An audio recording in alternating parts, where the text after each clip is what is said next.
What's up, everybody? It's the Digital World Podcast, and we got some very interesting news to cover today. And starting off with the Coinbase IPO. And the Coinbase IPO is very significant in this space because it signals the end of this stigma against digital assets that they're used against or used for illicit trading or illicit transactions and whatnot. And I think this is very telling, and I'm going to play a few minutes of this because we're going to discuss some of the words that the CFO of Coinbase is using and why that's important.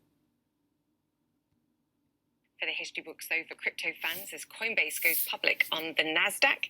Ahead of the listing, the chief financial officer told me while crypto is volatile, these are very early days. I started by asking what this moment feels like as Coinbase makes stock market history. We are thrilled to be able to introduce crypto to the world. This was a wonderful inflection point, not only for Coinbase, but for the industry to provide the transparency into the crypto economy and to introduce crypto to hopefully millions of new users around the world. Do you see yourselves as that bridge between traditional finance? And so she's saying we're thrilled to introduce crypto to the whole world. Now, this is a huge thing because Coinbase has it's very user friendly. The interface is very easy to use. So people, it's the first thing that they go to buy their digital assets. Now, pay close attention to this next part. Traditional investing and a brewing excitement and growth, I think, in interest in the crypto world. We definitely view ourselves as the on-ramp to the crypto economy and providing education to millions of users. She just said they think of themselves as the on-ramp to the crypto economy. Now that's huge, because since they're the biggest, I believe they have like over 100 million users. Now, that's amazing. Now, and it's public now. People can invest in the stock, in traditional finance. Those people can now get involved by buying shares of Coinbase. That is phenomenal. With the ability for them to learn and then engage with crypto, whether they're buying, selling, and now increasingly spending and earning and receiving and borrowing and lending and using crypto in new and exciting ways. So yes, we do consider ourselves that bridge between fiat and crypto, and we're excited for this continued evolution of bringing people into the crypto economy. I look at some of the just analysis of potential competition in the space, because it's not just about Coinbase. Others are trying to dip their toes into this space. And I think as prices rise, more and more competition will come in. And one of the best ways I saw it described was Coinbase is generating the equivalent of 3/4 of the NASDAQ's trading revenues, which is around $1.5 billion versus $2 billion on just 2% of the volumes. You have some whopping great margins at this moment. Do you expect to see those depleted as more players enter the space? I think it's really important to understand that trading in crypto is different than trading in a traditional security or a traditional bond. Embedded on our retail fee side is the custody of those assets. And crypto represents very similar attributes to a bearer instrument, which is that if you lose your private key, you lose access to your asset. And so we're providing this cold storage and this custody of that asset, and we're charging that embedded in our transaction fee.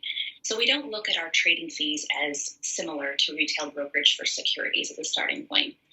Two, we don't believe that it is a commoditized product to be able to buy and sell crypto, and the vast number of crypto assets that we provide on our platform today in the trusted manner that we've provided, compliant, regulated, and with the security. So today we believe that our fees represent the product that we're selling. Those are transparent fees that we share with our customers. There's no other embedded or hidden fees. We're not monetizing through any back-end mechanisms. And over the long term, it is very possible that we start to see fee compression, as we've seen that in all other. And so that it speaks for itself. And I think the beginning part of this interview is key, because she used the words we see ourselves as that on-ramp for the crypto economy. And so as more and more people flood into the space, the first the first place they'll probably go is Coinbase. And now that they have this listing on the NASDAQ will make people flood into it even more.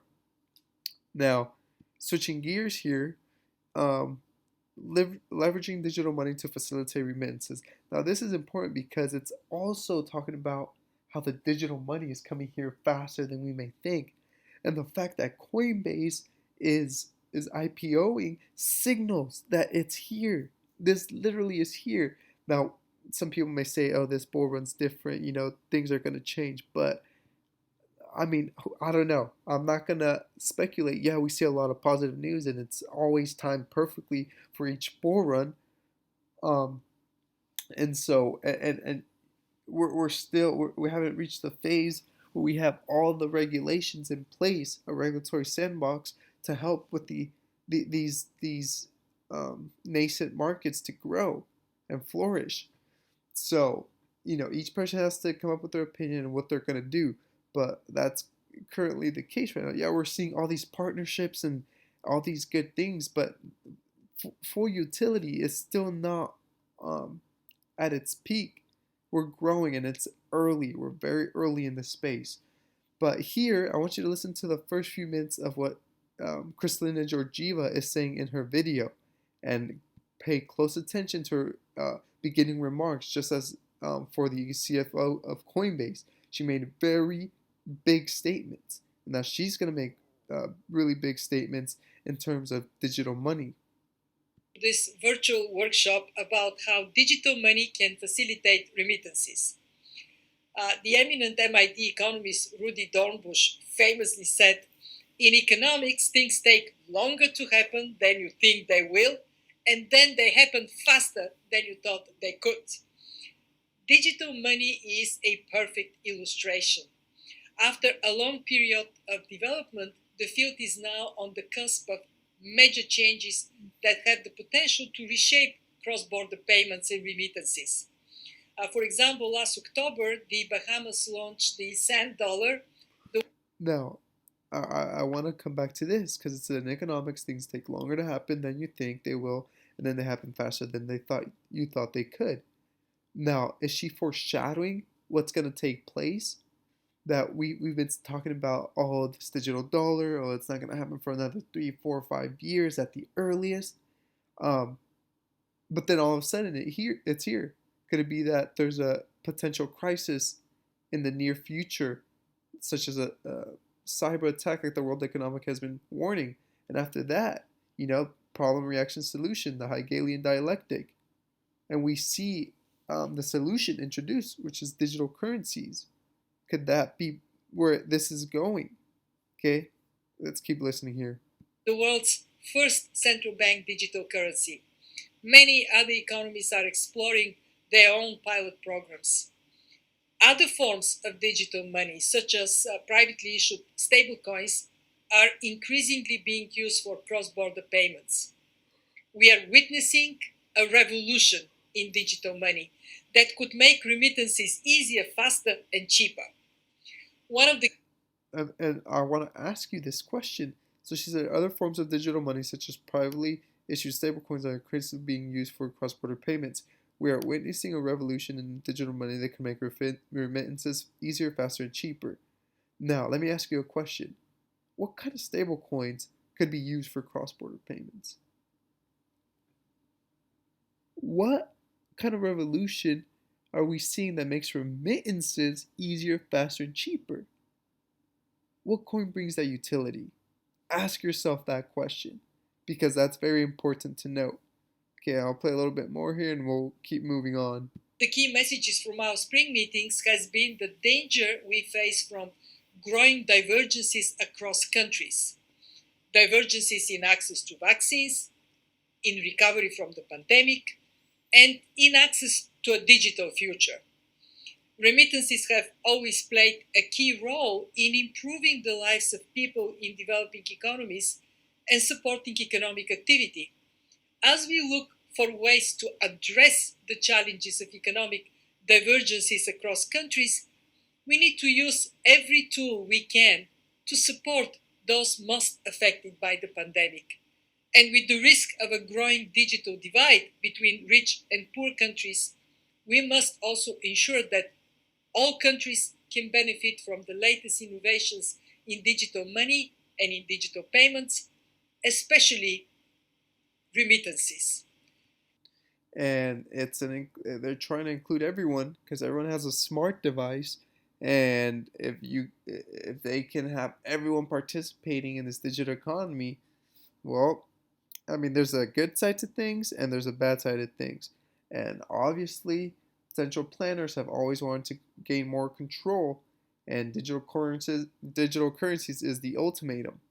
Okay, but however, um, if you're in the space and you're participating, know that you're early. You're an early adopter, and it's good for you. Okay, you're gonna profit really well. You could decide whatever situation is best for you. You decide for that. But I just want to point out, and this is one of the things I always point out, is wealth is becoming more and more abstract. We can't really see. We can't. It's not tangible. And so my point is, if you have an opportunity to take profits, and this may not be the case for you because everyone's situation is different, but if you have the opportunity to take some profits and be able to get some real estate or something tangible that will set you up for the future, why not? Why not? Now, like I said, everyone's situation is different. So, but just a thought that I thought I should mention because this channel, I'm going to express my opinion and things that um, I think are valuable. Now, let's move on here. And Larry Fink says, Sir Gordon Gekko posted this. He said, from a couple years ago, when Larry Fink talks about XRP without saying it, the 6 trillion mega hedge fund CEO says that there is a need to democratize the playing field. So he's the CEO of BlackRock, which is a huge institution that helped the U.S. during the great financial crisis. Now listen to the words he uses here. Do I want to pay in euro or dollar? Yeah. And I said, okay, dollar. Then I looked at it. I'm still being charged at 3%. Terrible. Okay. So, and when you think about all the people who send money, they may work in one country, send money back home.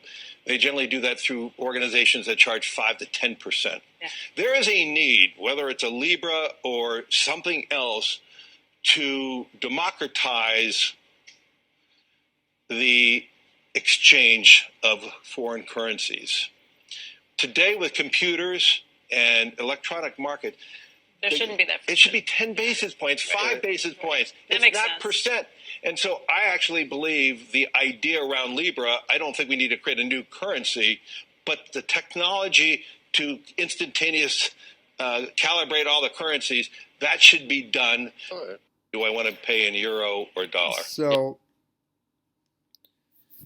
I'm sure he's very well informed, but everyone knows that the level playing field, that's synonymous with what Ripple is trying to do with XRP. And so, interesting word choice here by Larry Fink. Here we have real XRP boy, and I think this interesting. I mean, this video is self-explanatory. Digital coinage, dollars, that's all predicated on this thing called blockchain technology, the idea that you can perfectly encrypt a system. But the problem is that one of the things that China is doing right now is to try to dominate blockchain. So you can guarantee, you can take this to the digital bank right now. China probably already knows how to crack, decrypt Bitcoin. So it can be disruptive there. So if it controls the digital universe there and also has the ability to basically hack that system, it controls everything. The analogy here from me, Maria, is there's a famous Mahanian theory about how if you control the sea lines of communications back in the 1800s and the 1900s, you control the world. Well, in the 21st century, if you control the digital currency space, you control the world. And that's where communist China is going right now. And it's interesting how this narrative has been kind of flipped for Bitcoin and how they're talking about this Chinese threat. And, there are some truths mingled with that, but I think it's very interesting to know that they're pointing out a lot of the flaws that it has. And I'm not hating on that. I'm just speaking the truth. And that's why I think it bears to pay attention to what the narrative is on the mainstream media. Now, to cap off the video for the day, we have officially heard that the Senate has confirmed Gary Gensler to become the chair of the SEC, and he will be serving the remainder of the term, I believe. So we'll see what he provides to this space. I know he's well educated and well versed on digital assets, so hopefully he can provide that leadership that is needed. Hope this episode has brought you some value. Like and subscribe, and we are a lot closer to digital adoption than we may think. This is the Digital World Podcast, and I'll see you in the next episode.